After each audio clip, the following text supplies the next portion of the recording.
Namo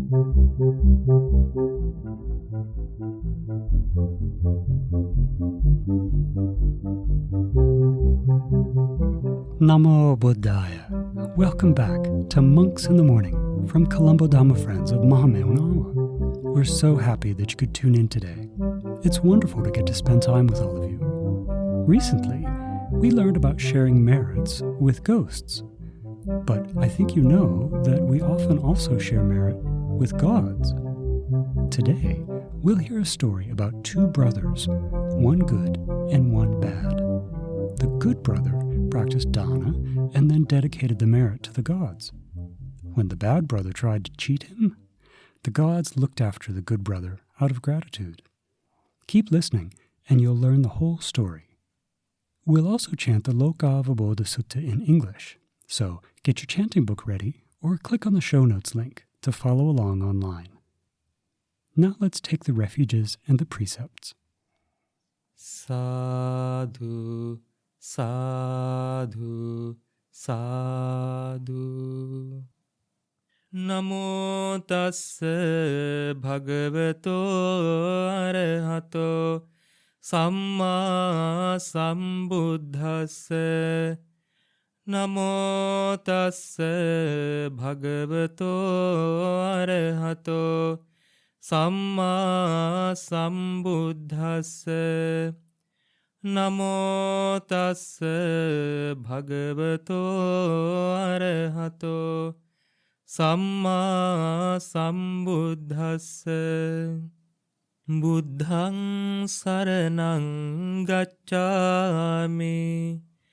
Dhammaṃ saranang gacchāmi. Sanghang saranang gacchāmi. Dutiyampi buddhaṃ saranang gacchāmi. Dutiyampi dhammaṃ saranang gacchāmi.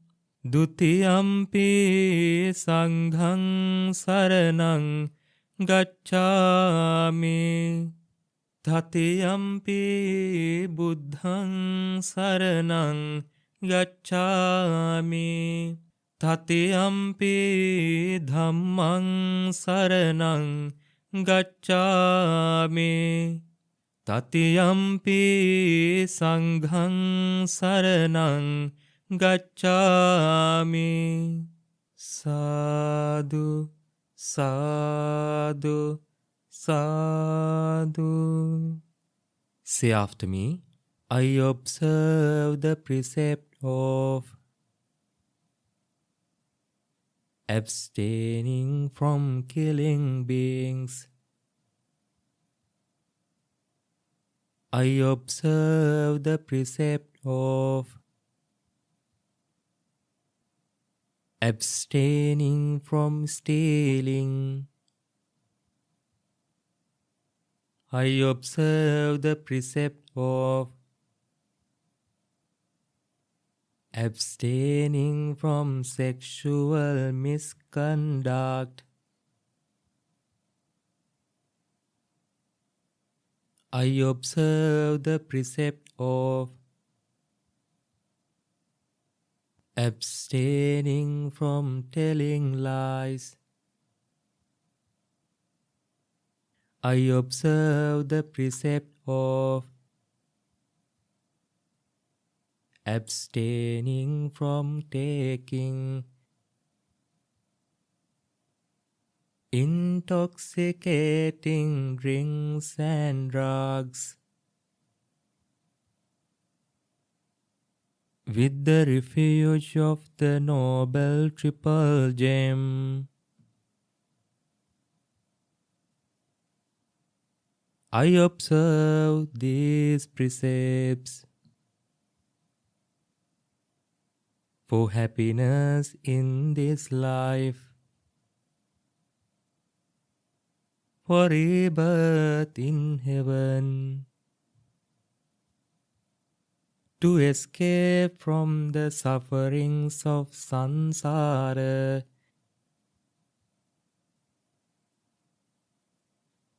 May it help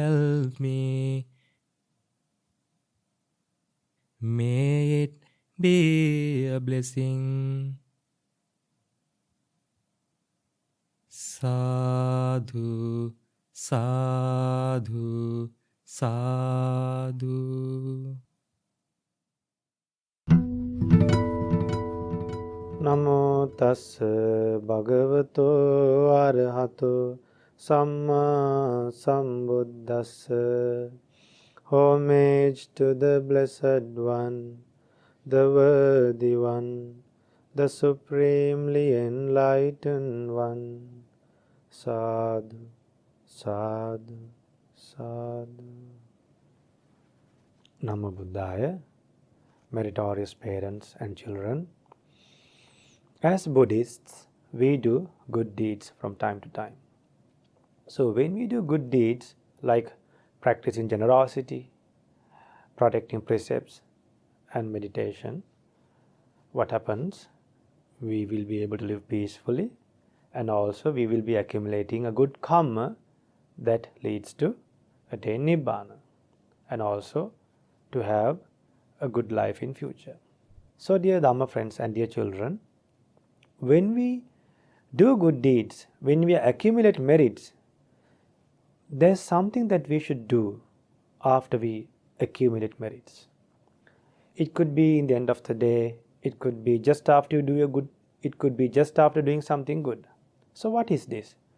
This is sharing merits, sharing your good karma, sharing merits, the punya, with divine beings. So when you share merits with divine beings, the good karma that you do, the good things that you do,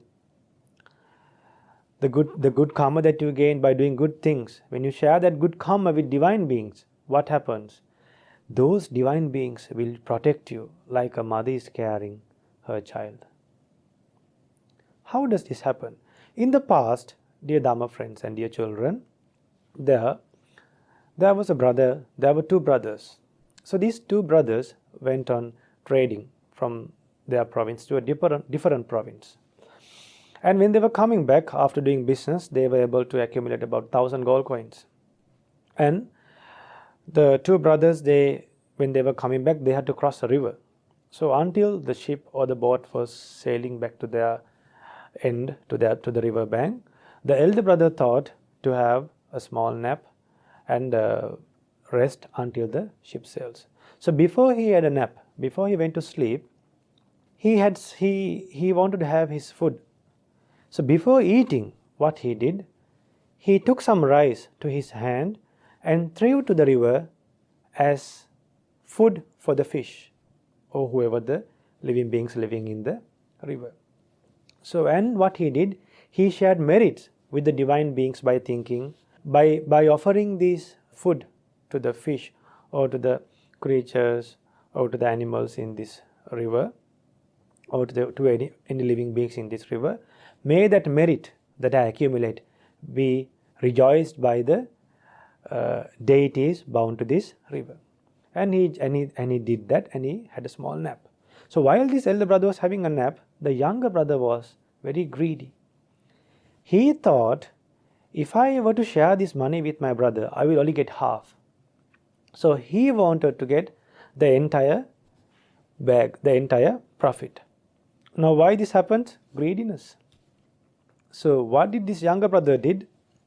He got another bag, just looked like that bag, and filled with stones and kept at the same place.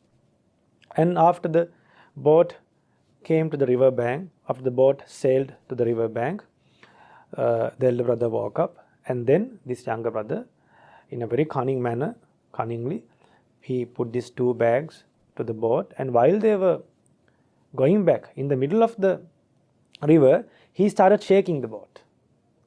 After shaking the boat, what did he do? He threw one bag. He told his brother, I'm very sorry, brother. This bag fell down to this river. Then the brother said, don't worry about the things that we lost.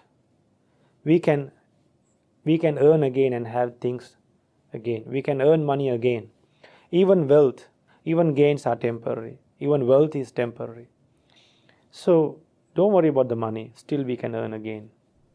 So then the elder brother made his mind and went back home. But after the elder brother went home, one fine day, when his wife was cutting a fish, they found that there was a bag full of gold coins inside this fish stomach. Then this brother understood that, okay, this might be the money that I had, that I lost. Then in the meantime, a divine being appeared in front of this elder brother and said, "Dear friend, this is your money, don't regret. Don't be suspicious. This wealth, your younger brother did a bad thing for you. When you were sleeping that day, he filled another bag with stones and he wanted to steal this money, but mistakenly he threw the bag that was filled with gold coins. And since you shared merits with me, I made in such a way that you will get this money again." So what did this divine being did? That day there were fishermen fishing in the river.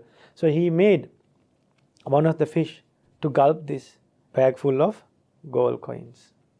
And then finally this fish came to this elder brother's house. And finally this divine being said to this elder brother, "Do not share these gold coins. Do not share this money with your younger brother. You can have this money." Then the elder brother said, No. Whatever the money that I should get, that amount I will take. Whatever the money that my brother made, his share, whatever the brother's share, I will give to him. Whatever the bad thing he did, that's for himself. He is depending on his own karma. I am depending on my own karma. I do not want to steal other people's money. Now who is this? Our Buddha in a previous life, having qualities. No regret, no revenge. Why? He had wisdom. He is a bodhisattva. So remember, dear parents, dear Dhamma friends, dear children, we went refuge to such a Buddha who had qualities in life. Before becoming a Buddha, had such qualities. After becoming a Buddha, the Buddha is an Arahant, was free from lust, anger and delusion. The Buddha realized the Four Noble Truths without a guidance of a teacher. The Buddha developed supernatural powers, great wisdom, virtue. Buddha followed the Noble Eightfold Path.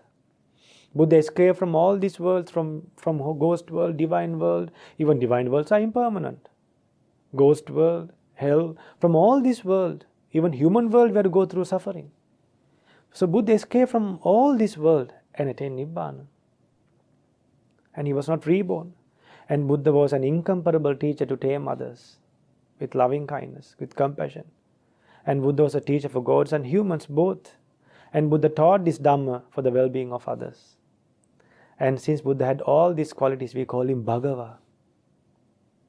So we were fortunate enough to have such a great teacher for our development of life. That's our Buddha.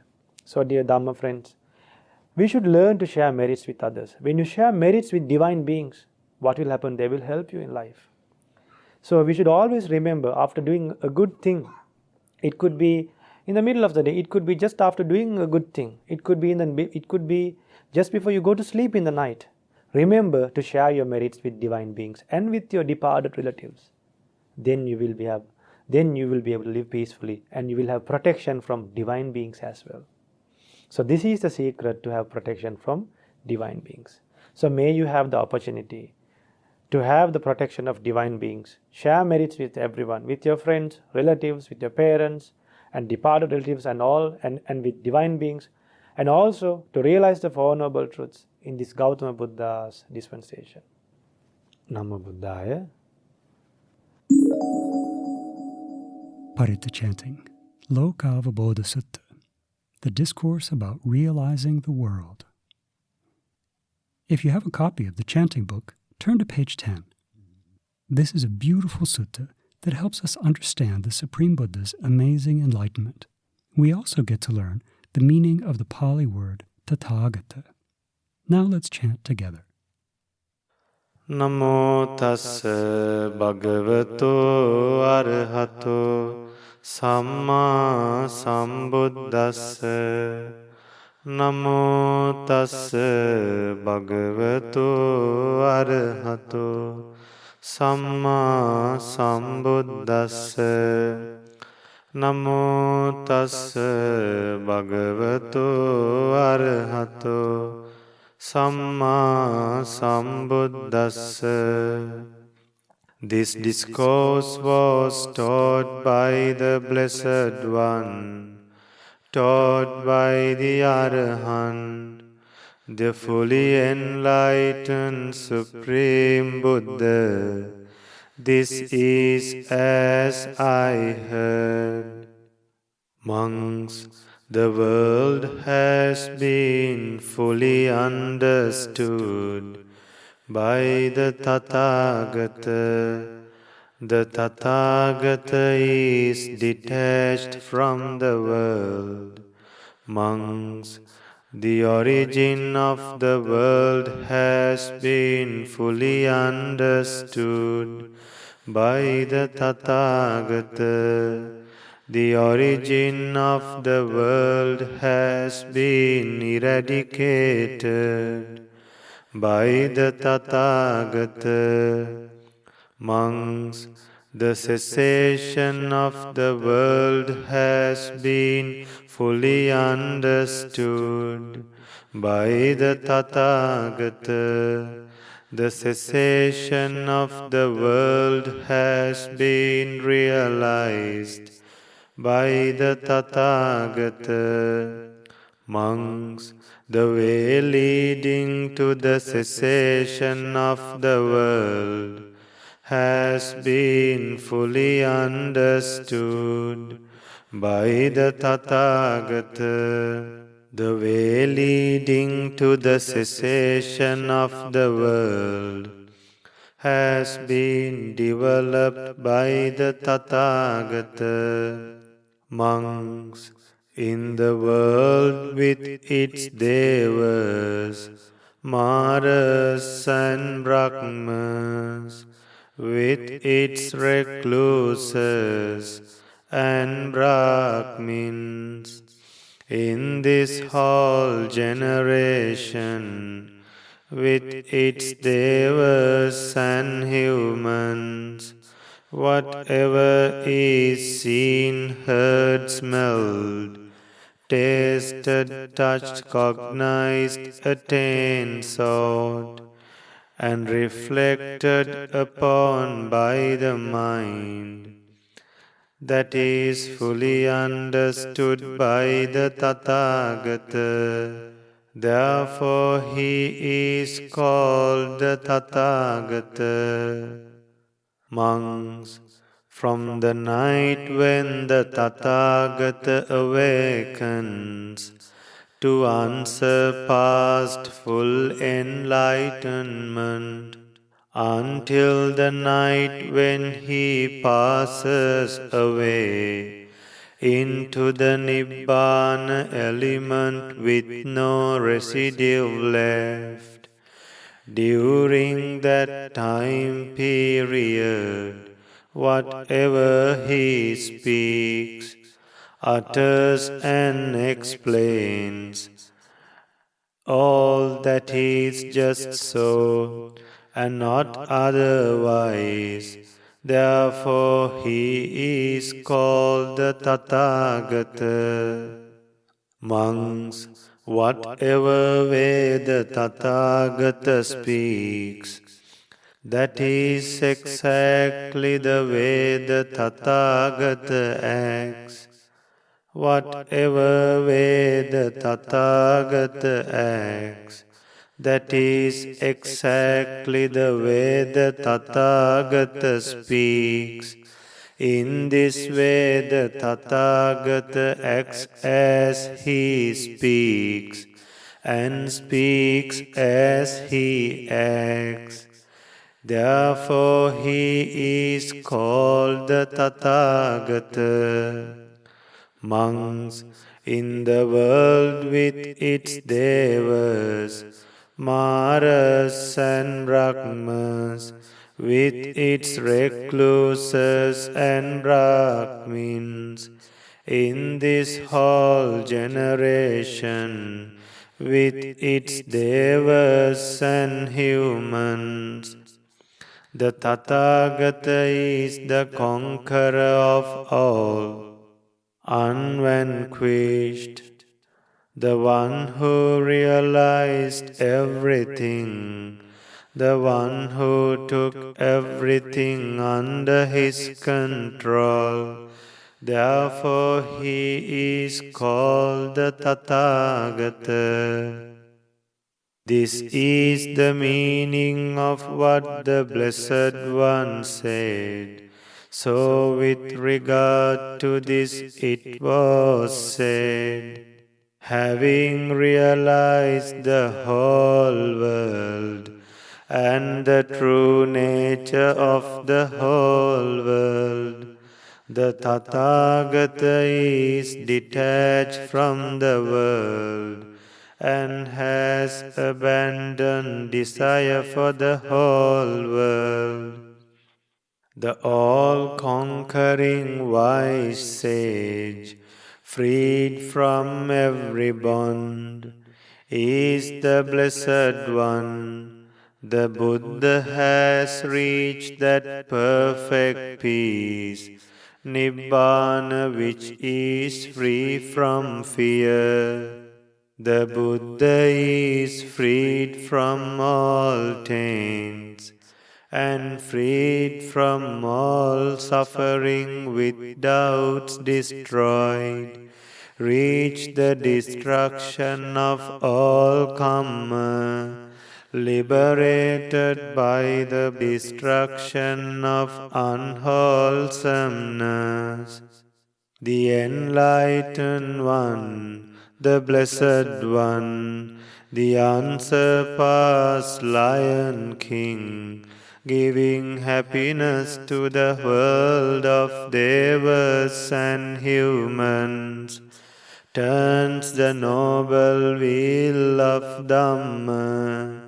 Thus wise Devas and humans went for refuge to the Buddha, and on meeting him they pay homage. The greatest one, the all-seeing hero, the Blessed One is perfectly tamed. Of those who tame, he is the best. The Blessed One is perfectly calmed.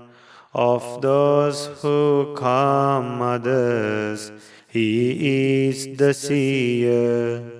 The Blessed One is freed from suffering. Of those who free others, he is the foremost. The Blessed One crossed over samsara. Of those who help others to cross, he is the chief. Thus Devas and humans pay homage to the greatest one, to the all-seeing hero, saying in the world together with its Devas, there is no one equaling you. You are the unique supreme teacher. This too is the meaning of what was said by the Blessed One. This is exactly as I heard. Etena saccena suatti hotu. By this truth, may there be well-being. Sadhu, sadhu, sadhu. Now let's hear what one of you learned when you listened to the episode 157, What Exactly is Right and Wrong View? Namo Buddhaya, dear Dharma friends. Today I learn about the wrong views in life and the right ones. The Blessed One has preached. In total, there are 10 wrong views. These are called Mithya-ditthi, and the right views are called Samma-ditthi. The wrong views are thoughts that will lead your mind astray and on the wrong path, such as, if I believe there's no one called a mother. On the other hand, right views, such as, if I believe that there are good results in worshipping, can change your life for the better, let you earn more merits, have a peaceful mind, and help to realize the Four Noble Truths. Namo Buddhaya. I'm so happy that we were able to spend time together today. We hope that you learned something new, and we really hope that you can use what you learned as you go about the rest of your day. When we share merit with gods so they can rejoice in what we've done, one of the special things that we like to say is, may they protect the Supreme Buddha's Dhamma, and may they protect those who practice this Dhamma. That's a nice thing to wish, isn't it?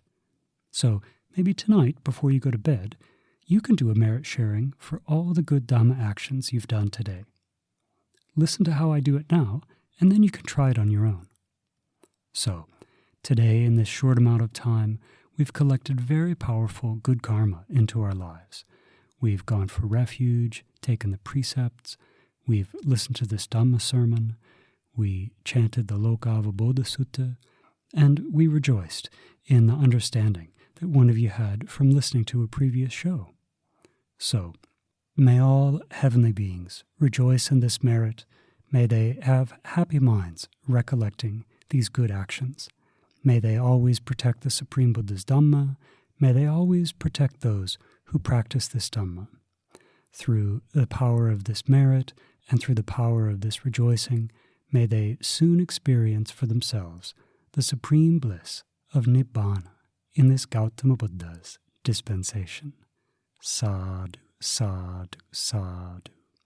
And may our teacher Lokaswami Hangsa, may all of our teachers, may our parents, our relatives, our families, our friends, may they all have good health, long life, strength, beauty, happiness.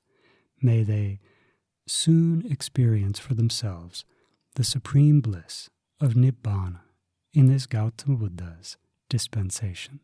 Sadhu, sadhu, sadhu. And may all of us remember the good actions that we've done here together. May all of us soon have the opportunity to experience the supreme bliss of Nibbana in this Gautama Buddha's dispensation. Sadhu, sadhu, sadhu. Namo Buddhaya.